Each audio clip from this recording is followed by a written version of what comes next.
హిందువులంటేనే ఎదవాలో మనం ఏది చెబితే అది నమ్ముతాం అని చెప్పి తయారయ్యేవాళ్ళు ఎప్పటి నుంచో ఉన్నారు. హిందువులు ఎదవలు కదా, ఆహా పెద్ద మనిషి చెబుతున్నాడు, ఈ పెద్ద మనిషి చెబుతుంది, అయితే అది నిజమే అయి ఉంటుంది, లేకపోతే అబద్ధం చెప్పరు కదా అనే ఆలోచనలోనే ఉండేవాళ్ళం మనం. మా చిన్నప్పుడు న్యూస్ పేపర్లలోనూ వారపత్రికలలోనూ ఎవడో ఏదో రాస్తూ ఉంటే ఇది తప్పు కదా అని అనిపించినప్పుడు ఆ పత్రికకు ఉత్తరాలు రాస్తూ ఉండేవాళ్ళం. అయినా కానీ మనం రాస్తున్నాం కానీ ఈ లేఖ వాడి దృష్టికి వెళ్ళాలి కదా, మన అదృష్టం ఏంటో అనుకునేవాళ్ళం. ఇప్పుడు సోషల్ మీడియా వల్ల మనం ఉత్తరాలు రాయడం కాదు, మన గళాన్ని మనమే వినిపిస్తున్నాం. ఇక్కడ కనిపిస్తున్న ఈ అమ్మగారి పేరు జీకే విశాలాక్షి అట. వీరు వేదాంగాలలో నిష్ణాతులు. వేదాలను మంత్రసహితంగా అద్భుతంగా వివరిస్తున్నారు. ఏం చెబుతున్నారో ఒక్కసారి చూడండి. దేవుడు ఖచ్చితంగా ఉండి తీరాలి. ఉంటే సరేలే ఉన్నాడు అనుకుంటాం. ఉన్నాడో లేదో తెలియనప్పుడు ఖచ్చితంగా ఉండి తీరాలి అని అంటున్నారు. ఎందుకు ఉండాలి? ఆయన వచ్చి మన ఇంట్లో అంట్లు తోమాలా, మన పిల్లలకు ముడ్లు గడగాల, ఖచ్చితంగా ఉండి తీరాలి అన్నదానికి మీరు కారణం చెప్పాలి. ఒకవేళ దేవుడు లేకపోతే మనకు వచ్చిన నష్టం ఏమిటి, కష్టం ఏమిటి అది కూడా చెప్పాలి. అప్పుడు కదా దేవుడు ఉండాలా అక్కర్లేదా అన్నది నిర్ధారించుకోవడం. ఆయన ఒక్కడే. అవునండి, ఆయన ఒక్కడే. నాకు తెలిసే విషయం మేము ఒప్పుకుంటాం. ఆ ఒక్కడు ఎవరు అని తెలుసుకునే ప్రయత్నంలో ఈరోజు కొన్ని వాక్యాలు చూద్దాం. ఓహో, ఆ ఒక్కడు ఎవడు అన్నది మీకు ఇంకా తెలియదు అనమాట. మాకు తెలుసులేండి, ఆయన కానీ చెప్పండి చూద్దాం. ముందుగా అథర్వణ వేదం 13వ మండలం 4వ సూక్తంలో కొన్ని మంత్రాలు ఉన్నాయి. అందులో ఒకటి ఏంటంటే, ఓహో అథర్వణ వేదం తీసుకున్నారా? సరే. తమిదం నిగతం సహస ఏష ఏక వృదేక ఏవ. దీని అర్థం ఏంటంటే కేవలం ఆయన ఒక్కడే తనకు తానే ఏకైకుడై ఉన్నాడు. అవునండి, నిజమేనండి, మేము అదే నమ్ముతున్నాం. ఋగ్వేదం 6వ మండలం 36వ సూక్తం 4వ మంత్రం చూస్తే ఏకో విశ్వస్య భువనస్య రాజా. దీని అర్థం సమస్త బ్రహ్మాండానికి అధిపతి ఒక్కడే. అవునండి, అదే నిజమే కదా. చాందోగ్య ఉపనిషత్ చెప్తుంది 6వ మండలం 2వ సూక్తం 1వ మంత్రంలో ఏకం ఏవ ద్వితీయమస్తి. దీని అర్థం ఏంటంటే ఆయన ఒక్కడే, రెండవ వాడు లేడు అని. మీరు ఇలా వెతుక్కుంటూ పోతే 100కు పైగా రెఫరెన్సులు దొరుకుతాయి వేదాలలో. ఇక వేదాలను వదిలేసి వేరే గ్రంథాలలోకి రండి. అలాగే బైబిల్ యెషయా గ్రంథం 43వ అధ్యాయం 15వ వాక్యం చూస్తే యెహోవానగు నేనే మీకు పరిశుద్ధ దేవుడను. అదేంటి ఏకంగా బైబిల్లోకి వెళ్ళిపోయారు? నేను వేరే గ్రంథంలోకి రండి అని అంటే దాని అర్థం బైబిల్లోకో ఖురాన్లోకో వెళ్ళమని కాదు, భగవద్గీతలోకో రామాయణంలోకో వెళ్ళమని. అయినా కానీ వెళ్ళారు కాబట్టి భగవద్గీతలోకి మీరు చెప్పిన వాక్యం ప్రకారం యెహోవా అనే నేను పరిశుద్ధ దేవుడను అని ఆయన చెబుతున్నాడు. అంతేగాని నేను ఒక్కడనే దేవుణ్ణని ఆ వాక్యంలో చెప్పలేదు. అయితే ఆ బైబిల్ మొత్తం కొన్ని వందల సార్లు నేను ఒక్కడనే దేవుణ్ణని యెహోవా చెప్పుకున్నాడు అనుకోండి. కాబట్టి మీరు ఆ మాట చెప్పకపోయినా ఆ మాటను మేము తీసుకున్నాం. ఇక్కడ మీకు మీ గ్రంథం దేవుడు ఒక్కడే అని చెప్పింది. ఆ ఒక్కడే ఎవ్వడు అన్నప్పుడు మీరు ఎక్కడ నెతకాలి? మీ గ్రంథాలలో నెతకాలి కదా. మరి 4 వేదాలలో నెతికేరా? భగవద్గీతలో నెతికేరా? ఎందుకు నెతకలేదు? ఇప్పుడు మీరు పొద్దుటే వాషింగ్ మిషన్లో బట్టలు వేస్తున్నారు. నిన్న మీరు కట్టుకున్న జాకెట్ కోసం నెతికారు, అది దొరకలేదు. ముందు మీ బాత్రూంలోకి వెళ్ళి అక్కడ హ్యాంగర్కి చూశారు, అందులో లేదు, ఎందుకంటే స్నానం చేసినప్పుడు విప్పుతారని. ఆ తర్వాత బెడ్రూమ్లో అన్ని మూలలు నెతికారు, ఎందుకంటే అక్కడ పడుకునేటప్పుడు నైట్ వేసినప్పుడే ఆ జాకెట్ విప్పుతారు కాబట్టి దొరకలేదు. ఆ తర్వాత పక్కన ఏమన్నా సోఫాలో ఎతికారు, దొరకలేదు. హాల్లో నెతికారు, దొరకలేదు. చిన్న బెడ్రూమ్లో నెతికారు, దొరకలేదు. ఇన్ని నెతికారు కానీ వంటగదిలో నెతకలేదు, ఎందుకంటే ఎట్టి పరిస్థితుల్లోనూ వంటగదికి వెళ్ళదని మీకు నమ్మకం కాబట్టి. మీరు రాత్రి విప్పిన జాకెట్ కోసం మీ వంటగదిలోనే నెతకని మీరు దానికోసం పక్కింటికి వెళ్ళి వాళ్ళ బెడ్రూమ్లో నెతకవలసిన అవసరం ఏంటి? ఇప్పుడు అర్థమైంది కదా. పక్కింటి బెడ్రూమ్ అంటే అది బైబిలో లేకపోతే ఖురాను. ఇంకా చెప్పండి. ఇంకా ఖురాన్ 20వ సూర 14వ ఆయత చూస్తే నేనే అల్లాహ్ను, నేను తప్ప మరొక దేవుడు లేడు. ఓహో, థ్యాంక్స్ అమ్మా, మంచి విషయం చెప్పారు. బైబిల్లో యెహోవా, ఖురాన్లో అల్లా, వీళ్ళిద్దరే తప్ప ఇంకెవరు దేవుడు లేరు ఆయా గ్రంథాల్లో. మరి యేసుక్రీస్తు ఎవరో? దేవుడు బామ్మద్దా కొడుకా? కానీ కిరస్తానీలు ఆయన్నే దేవుడు అంటారే. ప్రతి గ్రంథము కూడా ఆ దేవుడి గురించి తను ఒక్కడే అని చెప్పడం అనేక రెఫరెన్సెస్ ఉన్నాయి. అట్ట అది బైబిల్లోనూ ఖురాన్లోనూ అలా ఉందమ్మా. మన గ్రంథాల్లో అలాగుందా? నేనొక్కడనే దేవుణ్ణి అని ఎవరైనా తన పేరు చెప్పుకొని చెప్పిన దేవుడు వేదాల్లో ఉన్నాడా? నీకు ఇంకా క్లారిటీ కావాలంటే బైబిల్లో దేవుడు తన పేరు యెహోవా అని నేనొక్కడనే అన్నాడు. ఖురాన్లోని దేవుడు నా పేరు అల్లా, నేనొక్కడనే దేవుడు అన్నాడు. మరి వేదాలలోని దేవుడు ఎవరు? నేనొక్కడనే దేవుడిని, నా పేరు XYZ అని చెప్పింది లేదు కదా. మరి ఉన్నాడు అని ఎలా చెప్తావు? వేదాల నుంచి చెప్తున్నారు, ఇటు ఉపనిషత్తుల నుంచి చెప్తున్నారు, ఇంకా భగవద్గీత నుంచి చెప్పారు, మరి బైబిల్ నుంచి ఖురాన్ నుంచి కూడా ఇలాగే చెప్తున్నారు, తనొక్కడే దేవుడు అనేసి. ఇంతకీ ఆయన ఎవరండి? వేదాలు, బైబిలు, ఖురాను ఒక్కడే దేవుడు అని చెబుతున్నారు. ఇంతకీ ఆయన ఎవరండి అని మీరు ఎవరిని అడుగుతున్నారు?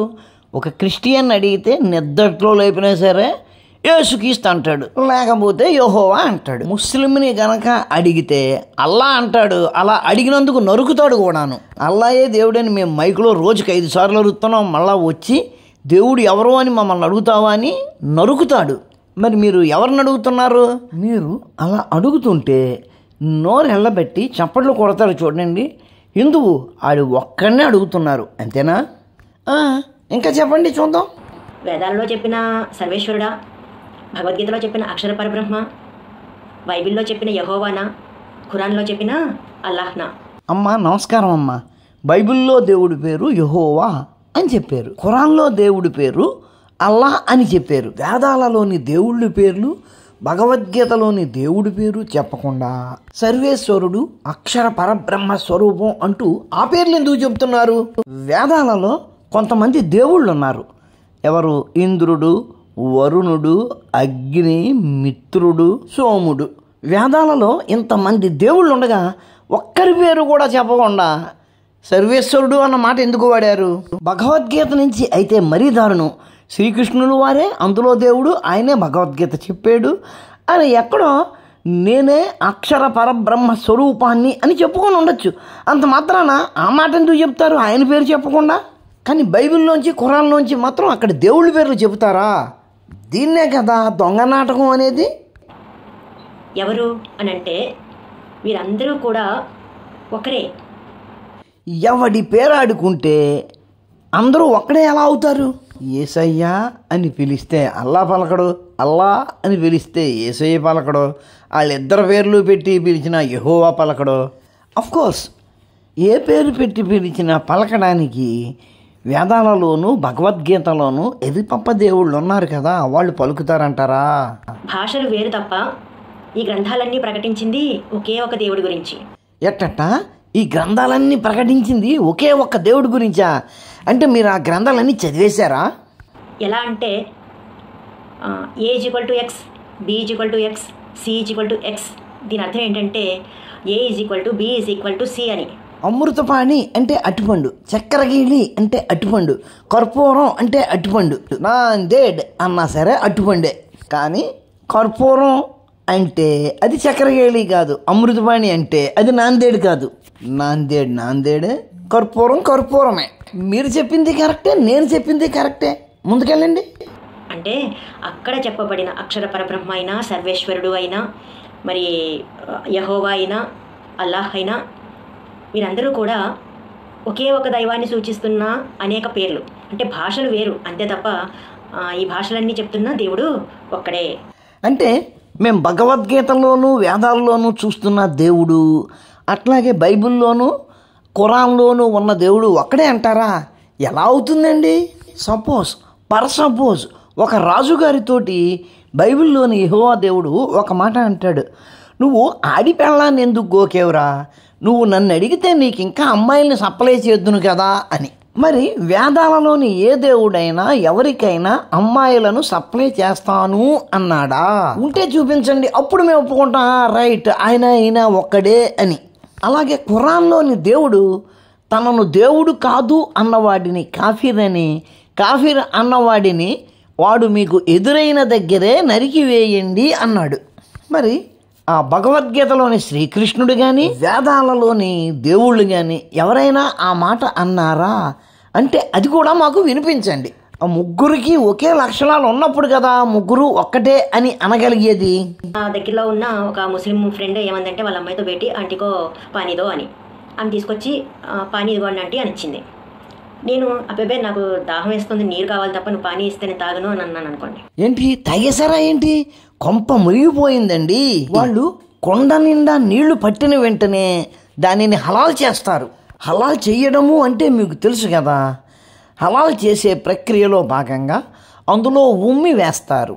అది నేనన్నది కాదండి, వాళ్ళే మెడ్రాస్ హైకోర్టుకు ఇచ్చిన ఎఫిడవిట్లో తెలియజేశారు. అంటే మీకు తెలియకుండానే వాళ్ళు ఉమ్మిన నీరు తాగేశారు. సపోజ్ నా క్రైస్తవ ఫ్రెండ్ వాళ్ళ అమ్మాయితో ఆంటీకి వాటర్ అంటే ఇవ్వమ్మా అని అన్నారు అనుకుందాం. ఆ అమ్మాయి తీసుకొచ్చి ఆంటీ ఇదిగోండి వాటర్ అని అంది. అప్పుడు నేను అబ్బాయి నాకు వేస్తున్నది దాహం, నేను నీరు కావాలని అడిగాను తప్ప నువ్వు వాటర్ ఇస్తే నేను నెల తాగుతాను అని అన్నా అనుకోండి. అది ఎలా ఉంటుంది?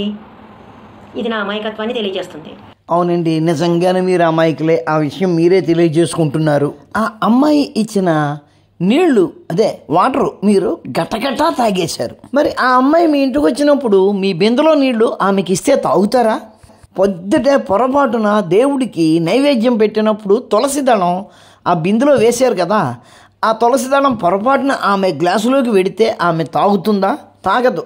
సాతాను అని తిరస్కరిస్తుంది. వాళ్ళు ఉమ్మి వేసిన నీళ్లను మీరు తాగేస్తారు. మీరు ఇచ్చిన నీళ్లను క్రిస్టియన్లు తిరస్కరించిన వాళ్ళ నీళ్లు మీరు తాగేస్తారు.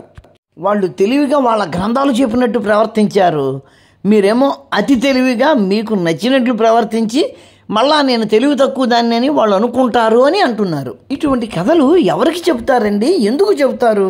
ఏంటి ఇక్కడ విషయం అంటే, వాళ్ళ భాషలో పానీ అన్నా, వీళ్ళ భాషలో వాటర్ అన్నా, మా భాషలో నీరు అన్నా, ఇంతకీ పదార్థం ఒకటే. నా దాహం తీర్చే పదార్థం ఒకటే, దాని గుణం అయితే మారదు. దాని గుణం మారదా? ఎందుకు మారదండి? ఉమ్మి వేసిన తర్వాత దాని గుణం మారదా? మీరు తులసాకు వేసిన తర్వాత దాని గుణం మారదా? అది సాతానుగా మారిపోతుంది. కానీ ఇక్కడ మారిందేంటి? భాష. అలాగే దేవుణ్ణి కూడా ఒక్కొక్కరు ఒక్కో భాషలో పిలుస్తున్నారు.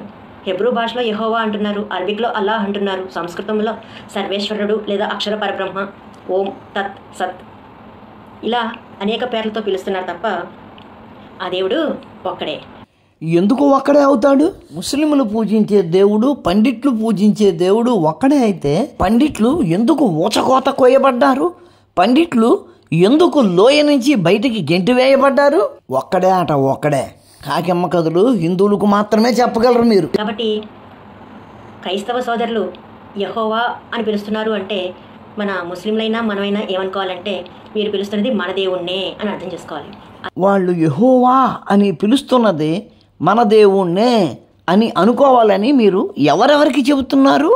హిందువులకు, ముస్లింలకు. ఓహో, పెద్దవాడు చెబుతుంది అని హిందువులైతే నమ్మేసి ఒప్పేసుకుంటారు. కానీ ముస్లింలు అలా కాదండి, నరుకుతారు. వాదించడానికి గొంతులో ప్రాణం ఉండదు తల్లి. విశాలాక్షి గారు చెప్పారని మేము నమ్ముతాం. విశాలాక్షి గారు చెబితే కనుక విశాలాక్షి గారిని, అది నమ్మిన మమ్మల్ని కూడా వాళ్ళు నరుకుతారు. ఎందుకు అంటే వాళ్ళ దేవుణ్ణి వేరొక దేవుడితో పోల్చి ఆయనను హీనపరచారు కాబట్టి. అలాగే మనం సర్వేశ్వర అని ప్రార్థన చేస్తున్నాము అంటే అటు ముస్లింలైనా క్రైస్తవ సోదరులైనా ఏమనుకోవాలంటే వారు ప్రార్థిస్తున్నది మన దేవుణ్ణే అని వారు అనుకోవాలి.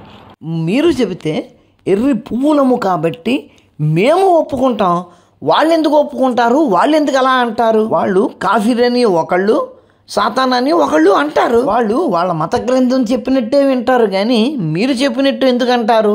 అదే విధంగా ముస్లిమ్స్ అల్లాహ్ అని ప్రార్థన చేస్తున్నారు అంటే ఇప్పుడు మనం హిందువులమైనా క్రైస్తవులమైనా మనమే అనుకోవాలంటే వారు ప్రార్థన చేస్తున్నది మన దేవుడికే అని అర్థం చేసుకోవాలి.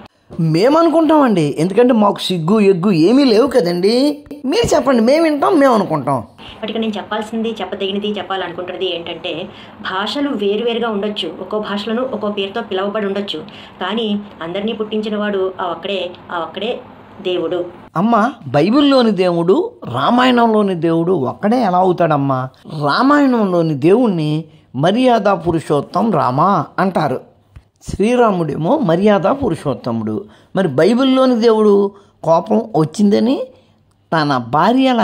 ఇద్దరు భార్యలండి, తన భార్యల చీరలను పైకి లేపి వారి మానాలను ప్రపంచానికి చూపిస్తానన్నాడు. అటువంటి లక్షణాన్ని శ్రీరామచంద్రుడికి అంటగడతారా?